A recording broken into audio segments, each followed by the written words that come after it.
Is this the real life? Is this just fantasy? Caught in a land. I want to assemble a task force of the most dangerous people on the planet. They're bad guys. Worst of the worst. So can this be a new and welcoming direction for DC, or a possible roadblock for their already damaged franchise? Hi, welcome to Cinema Journal, and this is my first impression of their latest film to their growing extended universe, Suicide Squad. The title refers to a group of anti-heroes and villains that are populated in the known DC canon that team up, against their will mind you, to do the government's dirty work in saving the world when the real superheroes are not available and can be used as scapegoats if things go south real fast. Initiated by Amanda Waller, played by Viola Davis, this ragtag group consists of fan favorites such as Deadshot, played by Will Smith, and Harley Quinn, played by Margot Robbie.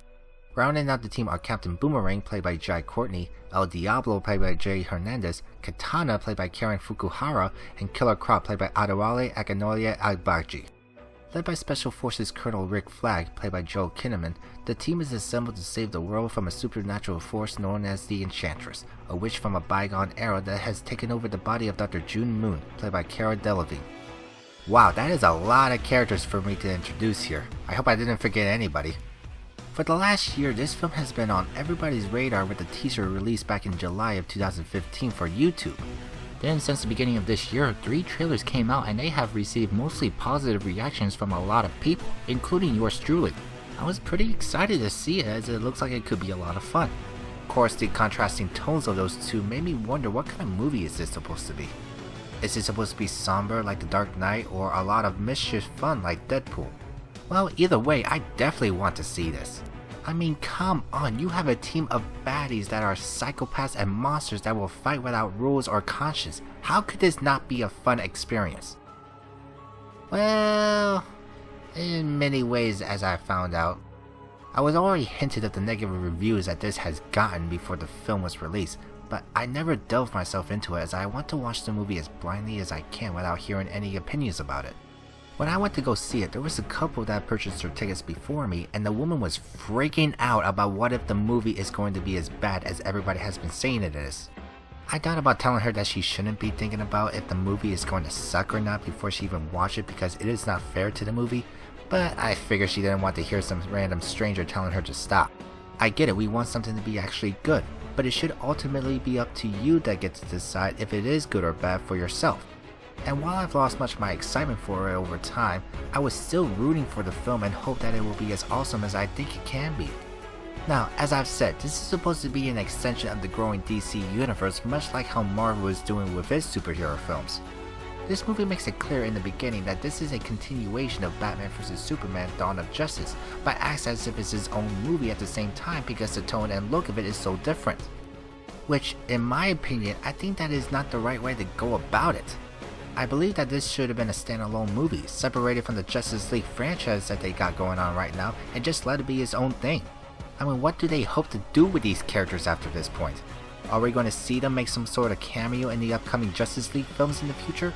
I honestly think that they don't fit well. But with that aside, what about the movie itself? Well, lately I have been debating with myself as to whether I only disliked this movie or I simply hated it. When I walked out at the end, I was thinking, okay, I don't think it's really all that good, but I don't think it's bad. Then, as I was writing out this review, I have been listing nothing but bad things about this film with hardly anything positive to say about it. I seriously had to think really hard about the things I do like about it and that are good, and even then, I'm kinda mixed on them. Now, this is not Gods of Egypt bad, oh hell no! That movie is just stupid without that movie realizing that it is stupid. This feels more like a competent film that didn't feel like it can pull this story off without doing something risky or different and just settle itself with making your average 2-hour action film with a big group of different personalities that felt like there was more to them than what I was getting. In other words, I'm very disappointed with this movie, and that can be a worse feeling than just simply hating one. While the actors play their characters well enough, and some do have decent backstories that I managed to have an invested interest in them, like with El Diablo, with such a short runtime and with so many characters, I feel that there isn't enough for me to really grab onto them and let myself enjoy their company. You have big name stars like Will Smith and Margot Robbie playing beloved and well-known characters that are hogging up all of the screen, and the rest are just fighting for whatever's left for them to take for them to show off. Deadshot felt conflicting for me in terms of his characterization, as he's supposed to be a ruthless hitman while trying to be a good father at the same time, which I feel is a cheap attempt to make us have some sort of sympathy for him. I don't know if this is how he is in the actual comics, but he's clearly made to suit Will Smith's sensibilities and not making him a total villain, which is what I really wanted. As for Harley Quinn, I like her design, but she was acting way too cutesy, and I feel that they don't take into account of her gymnastic abilities when it comes to her fighting style, and instead, they just make her more like a brawler. And worst of all, I found her more annoying than endearing. As for the rest of the team, I actually think El Diablo has a much more interesting character dynamic. I liked the design of Katana and her backstory that I wish that there was more of her. Captain Boomerang felt very underutilized, and Killer Croc is just there as a neat special effect. I didn't feel that there was a team dynamic in the squad as I like for them to have, and even when they do, it just felt so disingenuous. I mean, yeah, these are murderers and whack jobs, but having them play off from each other should have made this a very entertaining movie with some great dialogue, and I feel that they just blew it. For me, this feels so banal and even wasted. Wait a minute, I just realized that I did forget someone. Speaking of wasted, how the fuck can you make the Joker, played by Academy Award winner Jared Leto, the most unawesome thing in the entire movie? I swear, you can cut out all of his scenes he has in this film and it would not make any difference in terms of the plot or story. His role is nothing more than a minor nuisance, and his goal is to get Harley back after he dumped her ass as she got herself sent to prison. As for the performance itself, I don't know how I feel about it besides finding his laugh fake as hell. I've been hearing people saying that it is a good iteration of the character, but I don't understand how they managed to come to that conclusion when there is barely enough of him there. I can't believe I'm actually saying these words, but he's boring. And it's not just because he didn't have enough screen time. Hell, Heath Ledger didn't have much screen time himself in The Dark Knight, but he left such an impression because they knew what they wanted and how to utilize him so effectively. This feels like they need to throw the character in there somewhere just so they can generate some hype for this film. I got more from the trailer than I got from the movie itself! Okay, calm down, breathe. I may have too high of an expectation for this. It happens. But I did realize early on that I may not love it with how uninterested I was with it in the beginning, so I just managed to just sit back and just take the movie for what it is. And even then, I ended up not enjoying myself. I tried to find some redeeming qualities about it, but it's all very few and in between of all the crap that I don't like.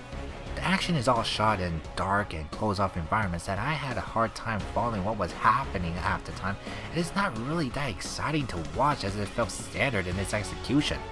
Also, it's not as funny as it likes to think it is, and even with Harley being the jokester of the team, the theater was mostly silent except for this one girl who sat behind me, and she would just let out these small little giggles every once in a while that sounded like she wanted to laugh at her antics, but is not succeeding.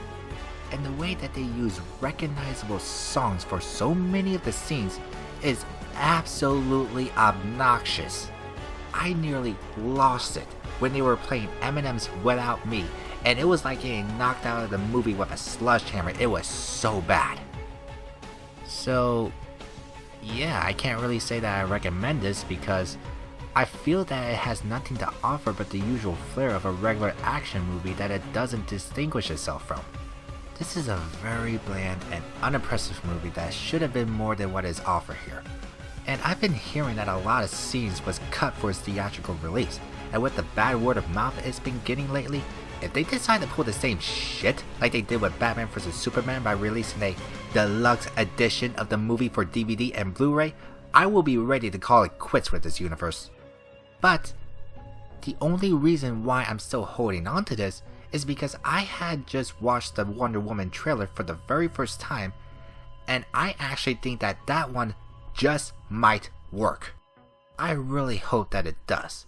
But with 3 movies in, and they have been this bad with them, right now the only interest I have for this growing DC universe is just to see how much they can fuck this up.